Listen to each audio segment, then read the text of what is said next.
నాగర్ కర్నూలు జిల్లా కుమ్మెర మల్లన్న జాతరలో జరిగిన తొక్కిసలాటలో 2 నెలల చిన్నారి మృతి చెందిన ఘటన రాష్ట్ర వ్యాప్తంగా కలకలం రేపింది.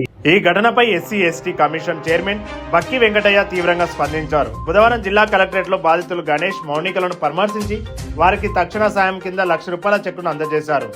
బాధితులకు నార్కల్ డబుల్ బెడ్రూమ్ ఇల్లు, ప్రభుత్వ ఉద్యోగం కల్పించాలని కలెక్టర్కు ఆదేశాలు జారీ చేయడం జరిగింది. అనంతరం నిందితులపై హత్య కేసుతో పాటు ఎస్సీ/ఎస్టీ అట్రాసిటీ కేసు నమోదు చేయాలని ఎస్పీకి సూచన చేశారు.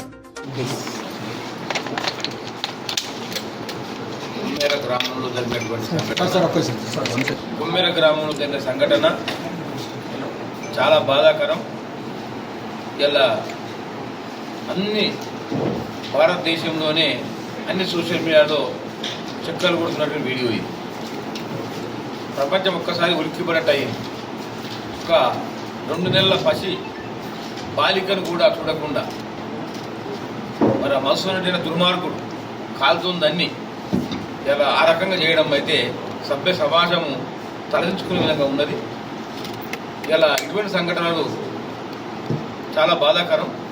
ఇటువంటి సంఘటనలు జరగద్దనంటే ఇటువంటి దుర్మార్గులకు కఠినమైన శిక్ష పడాలని చెప్పి నేను ఇంతకు ముందే మన ఎస్పీ గారితో కలెక్టర్తో రివ్యూ చేసిన. ఈ నిందితులు అయితే ఉన్నారో మిగతా అందరినీ కూడా పోయి అప్లికేషన్ ఇస్తే కనీసం అప్లికేషన్ కూడా రాసే పరిస్థితి లేదు. వాళ్ళకు ఒక ఎలిపిటెస్క్ ఉంటుంది, ఒక మనుషులు రాష్ట్రాలు ఉంటారు, అది కూడా సహకరించకుండా 2 లక్షలు రాపించి 2 రోజులు కాలయాపన చేసిండ్రు. వాళ్ళకి మంచి కౌన్సిలింగ్ ఇచ్చి హాస్పిటల్ తీసుకోమని చెప్తే అమ్మాయి బతికేది, అమ్మాయి బతుకుండే. పోతు నిర్లక్ష్యమే ఉన్నది. ఈ నిర్లక్ష్యాన్ని ముఖ్యమంత్రి దృష్టికొంత పోతా, డిగ్రీ దృష్టికొంత పోతా. నేను ఒక వర్క్షాప్ ఏర్పాటు చేయమని ఈ విషయంతో నాకు వార్త 1 ఇయర్ నుంచి జరుగుతున్నాయి, బాగా జరుగుతున్నాయి, పర్వతాలు ఇవన్నీ జరుగుతున్నాయి కనుక ఇవన్నిటి మీద నేను ఏం చేస్తాను, ఒక ఉన్నత స్థాయి మీటింగ్ ఏర్పాటు చేసి రాష్ట్రంలో ఒక ఇటువంటి జరగకుండా ఒక వర్క్షాప్ ఏర్పాటు చేసి ఐరోల్ కమిటీ ఏర్పాటు చేస్తాను అని చెప్పి నేను మీ అందరికీ తెలియజేస్తాను. బాధిత కుటుంబానికి ఇంకేమైనా అవకాశం ఉంటే కూడా వాళ్ళకు రక్షణ కల్పించాలని చెప్పినాం. మన గ్రామంలో అవసరం ఉంటే పోలీస్ పికెటింగ్ ఏర్పాటు చేయాలి. గ్రామం పోవాలంటే ఘర్షణ వాతావరణం అని చెప్తా ఉన్నాం. ఇది ఒక భయం ఉన్నట్టు. అంటే ఎన్ని తర్వాత కూడా ఒక సామాన్యుడు బతకలేని పరిస్థితులు ఇలా ఉన్నాయంటే, ఇలా ఎస్సీ/ఎస్టీ పరిస్థితి ఉన్నాయంటే ఎస్సీ/ఎస్టీ చైర్మన్గా నేను సిగ్గుపడుతూ ఉన్నా, బాధపడుతూ ఉన్నా. మరి ఇటువంటి సంఘటనలు ఎక్కడ జరిగినా ఉక్కుపాటు అనిచేస్తాం, ఉక్కుండం తప్పకుండా. ఇటువంటి చర్యలు ఎప్పుడు కూడా ఉపయోగించమని చెప్పి కూడా ఈ సందర్భంగా నేను తెలియజేస్తూ ఉన్నాను. ఈ మొత్తం కూడా కలెక్టర్ గారికి ఎస్పీ గారు చెప్పిన 10 నెలల చివరి వారంలో సివిల్ లైట్ జరపాలి, చట్టాల కోసం చెప్పాలి. ఇంకా కూడా వాళ్ళు ఒక గుళ్ళకి పోతే ఒక ₹100 పోనిస్తాము, మిగతా పోనిస్తాము, మీరు మానవ గుళ్ళకి ఎందుకు వస్తారు, మీరు రావద్దు, ఎస్సీలు రావద్దు, ఇక మీరు రావద్దు అనే మాట మాట్లాడుతున్నట్టే మనం ఎక్కడున్నాము, ఏడున్నాము. ఇంత టెక్నాలజీ సోషల్ మీడియా అత్యత కూడా ఈ రకంగా వివక్ష ఉండడము ఇది చాలా బాధాకరం. ఏది ఏమైనా ఎంతటి వారి అయినా ఉపయోగించం, తప్పకుండా కరకరాలు పోతారు. వాళ్ళకు మాత్రము మస్తున్నటువంటి దుర్మార్గులకు మాత్రము తప్పకుండా జైలు చేసి తప్పదు, జైలు కూడా తప్పదని చెప్పి కూడా ఈ సందర్భంగా హెచ్చరిక చేస్తాం. ఆ అమ్మాయి చనిపోయింది కనుక హత్య కేసు నమోదు చేయాలి, అందరి మీద ఎస్సీ/ఎస్టీ కేసు కూడా చేయాలని చెప్పి కలెక్టర్ గారికి ఎస్పీ గారు కూడా వాళ్ళకి ఆదేశాలు ఇచ్చిన. నిర్లక్ష్యం ఎందుకు జరుగుతుంది సార్? పోలీసులు చేయడానికి కారణం ఇంత నిర్లక్ష్యం కావడానికి ఎందుకు చేస్తలేరు కేసు? అంటే మీ దృష్టిలో ఏం చెప్పారు సార్ పోలీసులు? అంటే వాళ్ళు ఏం చెప్తారంటే, మాకు ఫస్ట్ కేసు ఇచ్చిన దానిలో గణేష్ మీద కేసు ఇచ్చిండ్రు, అది అటెంప్ట్ మర్డర్ కేసు నమోదు చేసినాం వాళ్ళు చెప్తున్నమాట, పోలీసు ఎస్పీ గారు చెప్పినమాట. ఇప్పుడు చనిపోయింది కనుక పోస్ట్ మార్టం రిపోర్ట్ వచ్చేది ఉంటుంది. రాగానే 2 రోజులనే రిపోర్ట్ రేపు వస్తుంది. రాగానే మర్డర్ కేసు కింద నమోదు చేస్తాం, తప్పకుండా చేస్తామని చెప్పి ఎస్పీ గారు చెప్పిండ్రు. నిర్లక్ష్యం అయితే ఉన్నది, పోలీసు శాఖ నిర్లక్ష్యం అయితే ఉన్నది. వాళ్ళు సామాన్యులు కనుక సామాన్యులకు ఒక న్యాయం, ఉన్నోళ్ళకు ఒక న్యాయం అనే విధంగా ఉన్నది. ఈ వివక్ష మంచిది కాదు, అది కూడా తగిన ఆదేశాలు ఇచ్చినాం. నేను తప్పకుండా ముఖ్యమంత్రి గారి దృష్టి కొత్త ఈ కేసులో నేను ఒకటే ఒక ప్రభుత్వాన్ని డిమాండ్ చేస్తా. ఈ కేసులో ఒక ఫాస్ట్ ట్రాక్ కోర్టు ఏర్పాటు చేసి ఈ కుమ్మెర విలేజ్ కేసును సత్వరమైన ఒక ఫాస్ట్ ట్రాక్ కోర్టు ఏర్పాటు చేయాలని కూడా ప్రభుత్వానికి చేసి వాళ్ళకి ప్రత్యేక శిక్ష పడే విధంగా కమిషన్ చర్య తీసుకుంటారని చెప్పి కూడా ఈ సందర్భంగా తెలియజేస్తాం. మరి మా యొక్క దామోదర్ గారే ఉన్నారు, మరి వారి దృష్టికి ఉత్తమై ఈ సంఘటనపై ఇంకా కూడా సమగ్రమైన దర్యాప్తు జరిపించి ఎంతటి వారైనా ఉపయోగించడం తప్పకుండా చర్య తీసుకుంటామని చెప్పి ఈ సందర్భంగా తెలియజేస్తా ఉన్నాను. ముఖ్యంగా కుటుంబానికి ఒక ఉద్యోగం మీద అని చెప్పి కలెక్టర్ గారు డైరెక్ట్ ఇచ్చిన తర్వాత వాళ్ళకి పోవాలంటే ఊళ్ళో భయం ఉన్నది. మా భయానికి వాళ్ళు ఊళ్ళో పోవాలంటే భయపడుతున్నారు. ఇక నా నగరకాలు హెడ్ క్వార్టర్ని ఒక 2 BHK అలాట్ చేయమని కూడా కలెక్టర్కి ఆదేశాలు ఇచ్చిన. వాళ్ళకి ఇక్కడ ఇల్లు ఏర్పాటు చేస్తాం, ప్రభుత్వ ఉద్యోగం గణేష్ అంటే ఇస్తాం. మన మౌనిక కూడా పాపం బాగా ఏడుస్తుంటే మాకు నిజంగా కళ్ళు వచ్చినాయి. ఆమె కన్నతల్లి అంటే ఎంత బాధ ఉంటుందో తెలియదు. సాగు దగ్గరికి పోయి ఒక తల్లి పిల్లను జన్మనిస్తుంది, ప్రపంచానికి పరిచయం చేస్తుంది. అటువంటి తల్లి ఏడుస్తుంటే మాకు బాధ కలిగించింది, చాలా బాధ ఉన్నది మాకు. ఇటువంటి సంఘటన జరగకుండా ఉండాలంటే తప్పకుండా కఠినమైన చట్టాలు ఉండాలి, కఠినమైన చర్యలు తీసుకోవాలి.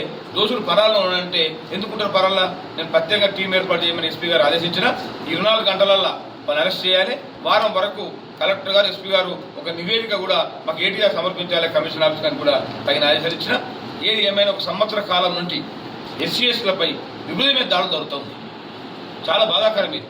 ఇది ముఖ్యమంత్రి గారి దృష్టి కొంచెం తప్పకుండా ఒక హై లెవెల్ కమిటీ ఏర్పాటు చేసి డీజీపీ గారితో మాట్లాడి ఆల్ ఎస్పీలతో, అందరు సిపిలతో, మొత్తం పోలీస్ యంత్రాంగంతో ఒక మీటింగ్ ఏర్పాటు చేసి తప్పకుండా ఇటువంటి చర్యలు మన రాష్ట్రం జరగద్దనంటే, వాళ్ళకు కూడా జరగద్దనంటే మనం కఠినమైన చర్యలు ఉండాలి, మన కుటుంబానికి కూడా రక్షణ కల్పించాలని చెప్పి కూడా మరి ఇంకా ఉంటే కూడా సమగ్రంగా విచారణ జరిపించి ఇంకా ఉంటే కూడా కేసులో అరెస్ట్ చేయాలని చెప్పి మేము ఎస్పీ గారికి ఆదేశాలు ఇచ్చిన.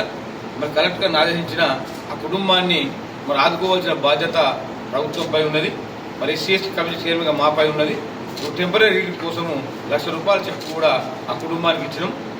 మళ్ళీ ఇంకా వాళ్ళకి బియ్యం కానీ సరుకులు కానీ అవన్నీ కూడా 3 నెలలకు సరిపడే సరుకులు కూడా మరి కలెక్టర్ గారిని ఆదేశించిన అవన్నీ కూడా ఏర్పాటు చేసి వాళ్ళకి అందియాలని చెప్పి కూడా కలెక్టర్ గారు చెప్పినాం. ముఖ్యంగా ఈ కేసులో పోలీసు నిర్లక్ష్యం అడుగులో కనబడుతూ ఉంది. ప్రత్యక్షంగా చూస్తే విచారణ జరిపినప్పుడు ఆ సామాన్యుడు పోలీసు చేయకపోతే వాళ్ళ కనీసము దరఖాస్తు రాయరాదు, వాళ్ళకి గైడ్ చేయరు. ప్రతి పోలీస్ స్టేషన్లో హెల్ప్ డెస్క్లు ఉంటాయి, వాళ్ళకి చెప్పినట్టు రాసి ఇవ్వాలి. అట్లా కాకుండా మీరు రాసిరని చెప్పి నిర్లక్ష్యం చేసి ఇలా వాళ్ళు మిగతా వాళ్ళు వస్తేనేమో సకల మర్యాద చేసి మరి ఇతర సామాన్యులను, ఇటువంటి గరీబులను, ఇటువంటి దళితులను, బీసీలను పట్టించుకోవడం చాలా బాధ కలిగించింది నాకు. మరి గౌరవ ముఖ్యమంత్రి గారు ప్రతి సందర్భంలో చెప్తూ ఉంటారు పెండింగ్ పోలీసింగ్ విధానం ఉండాలని చెప్పి.